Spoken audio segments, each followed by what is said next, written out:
Hello दोस्तों, अब हम देखेंगे counter examples. Construct ladder diagram for following statements. अब यहाँ पे कुछ 5 स्टेटमेंट्स हैं हमारे पास। इसमें से रैंडमली कुछ स्टेटमेंट हम एग्जीक्यूट करके देखेंगे और रिमेनिंग जो स्टेटमेंट्स हैं वो आपको खुद से सॉल्व करने हैं। ओके, इसमें से एक स्टेटमेंट हम यहाँ पे लेंगे, सेकेंड नंबर।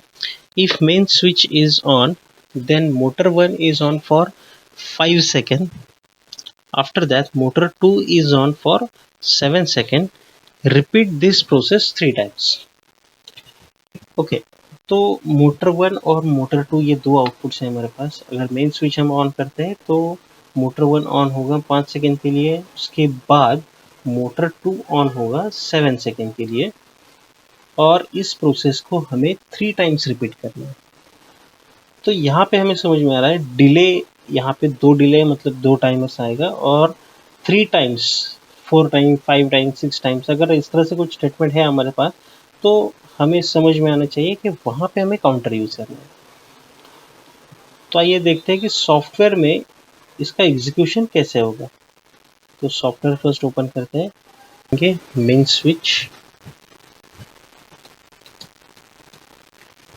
इसको नाम प्रोवाइड किया मेंस। देन अब हमें मोटर 1 को ऑन करना है 5 सेकेंड के लिए, जब हम स्विच ऑन करेंगे तब। तो उस कंडीशन के लिए हम टी ऑन टाइमर को यूज़ कर सकते हैं, और उसके लिए डिले हमें असाइन करना है 5 सेकेंड्स का। उसके बाद अब हमें पता है कि 5 सेकेंड के लिए टाइमर का टीटी बिट ऑन रहेगा, तो टीटी बिट का एड्रेस हम यहाँ पे प्रोवाइड कर सकते हैं, और इस टीटी बिट के थ्रू हम मोटर 1 को ऑन रखेंगे।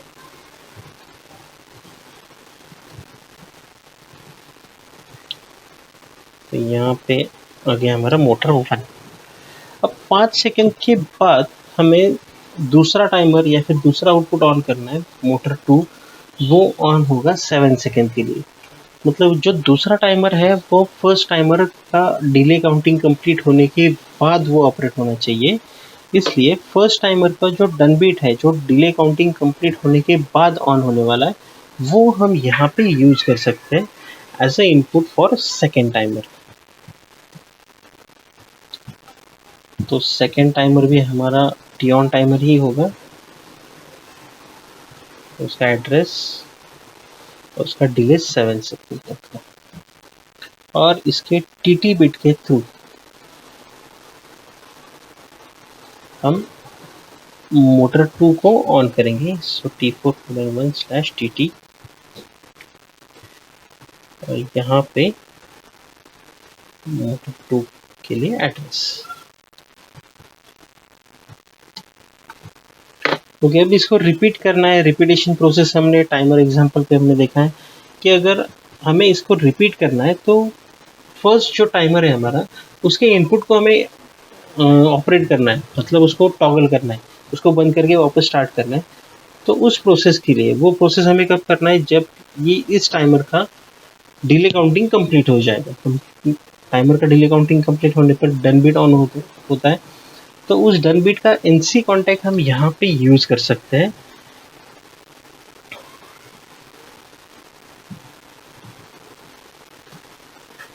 For repetition process. तो ये एक मेथड हमें समझ में आता है। दूसरा भी एक और मेथड है, तो वो मेथड एग्जैक्टली क्या है, अगर हम सेपरेट डन बिट यहाँ पे असाइन करेंगे तो हमें सिर्फ क्या करना है, फर्स्ट टाइमर के इनपुट ऑफ करना है, या फिर उसका डन बिट ऑफ करके वापस उसको स्टार्ट करना है। तो उस प्रोसेस के लिए हमारे पास एक और इंस्ट्रक्शन है, रिसेट। मतलब अगर इस टाइमर का काम कंप्लीट होने के बाद आप प्रोसेस को रिसेट करेंगे तो रीस्टार्ट हो जाएगा। तो ये रीस्टार्ट करने के लिए हम रिसेट इंस्ट्रक्शन फर्स्ट टाइमर का एड्रेस प्रोवाइड कर सकते हैं। जैसे इसका डन बिट ऑन हो जाएगा, वो प्रोसेस को फर्स्ट टाइमर को रिसेट करेगा मतलब इसके एक्यूमुलेटर को 0 करेगा। जैसे ही 0 हो जाएगा, इसका डन बिट ऑफ हो जाएगा, और यहाँ पे डन बिट का जो एनो कॉन्टैक्ट है वो भी ऑफ हो जाएगा। अगर इनपुट ऑफ हो रहा है तो दूसरे टाइमर का भी डन बिट ऑफ हो जाएगा, तो इमीडिएटली इस रंग को जो मिलने वाला सप्लाई है वो बंद हो जाएगा, और इस इनपुट के थ्रू प्रोसेस हमारा रिपीट होगा। तो ये रिपीटेशन प्रोसेस अभी हम देखते हैं ये एग्जीक्यूट होता है क्या।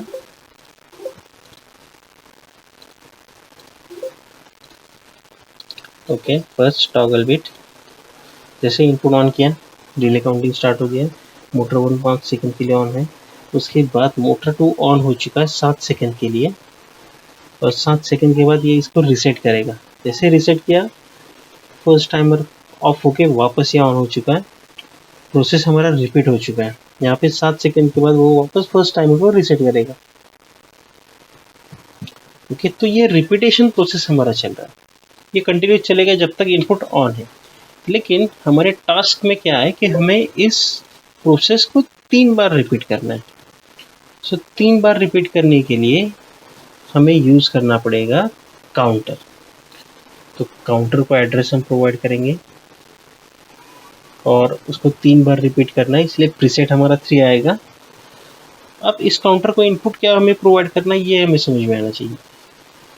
अब प्रोसेस का रिपीटेशन काउंट ये चेक करेगा, मतलब एक बार अगर हमारा प्रोसेस कंप्लीट होता है तो उसका इंडिकेशन एक्चुअली है हमारा ये डन बिट, सेकेंड टाइमर का डन बिट।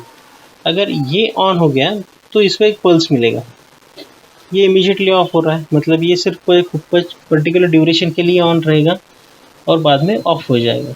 तो जैसे ये पल्स प्रोवाइड करेगा एक्यूमुलेटर इंक्रीज करेगा, again second time pulse provide करेगा एक्यूमुलेटर का वैल्यू 2 होगा, थर्ड टाइम पल्स प्रोवाइड करेगा एक्यूमुलेटर का वैल्यू 3 हो जाएगा और यहाँ पे डन बिट ऑन हो जाएगा।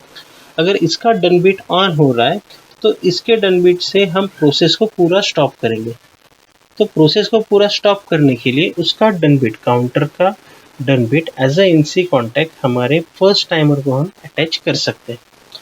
तो ऐसा करने पर एग्जैक्टली क्या होगा, जैसे डन बिट ऑन हो जाएगा ये ओपन हो जाएगा और मेंस का जो भी सप्लाई है वो हमारे टाइमर को नहीं मिलेगा। टाइमर को अगर सप्लाई नहीं मिल रहा है मतलब उसका वर्किंग पूरा स्टॉप हो जाएगा। और काउंटर जब तक हम उसको रीसेट नहीं करते, काउंटर को रीसेट नहीं करते तब तक उसका एक्यूमुलेटर का वैल्यू 0 नहीं होगा और डन बिट हमारा कंटिन्यूसली ऑन ही रहेगा। ओके, फर्स्ट ये हमने इनपुट ऑन कर दिया है।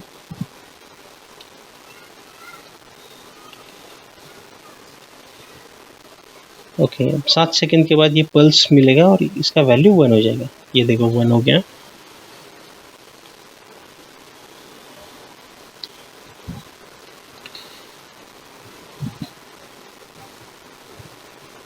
नेक्स्ट 2।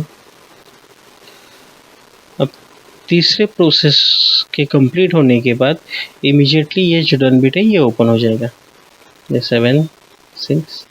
ओके, ये डन बिट के ओपन हो गया और प्रोसेस पूरा हमारा स्टॉप हो चुका है और ये डन बिट कंटिन्यूसली ऑन है। इनपुट ऑफ होने के बाद भी जब तक हम रीसेट नहीं करेंगे इसका एक्यूमुलेटर का वैल्यू 0 नहीं होगा और ये प्रोसेस हमारा पूरा स्टॉप हो गया। ओके, इस तरह से हम इस प्रोग्राम को एग्जीक्यूट करके आप उसको चेक कर सकते हो।